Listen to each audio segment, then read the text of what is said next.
Hello, welcome back to the channel.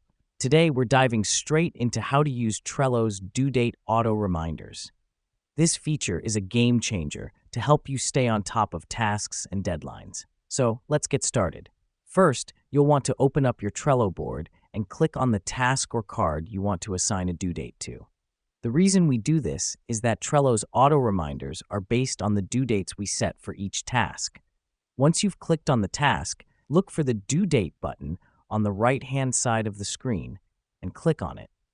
This button is your gateway to setting due dates and triggering automatic reminders. After clicking the Due Date button, a calendar will pop up. Select the date when the task is due. This helps us because the auto reminder will be set to trigger based on this due date.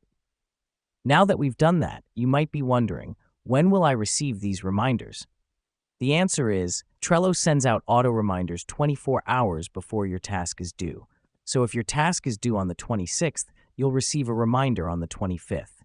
This is Trello's way of helping you stay ahead of your tasks. Last but not least, you'll want to ensure your notifications are turned on.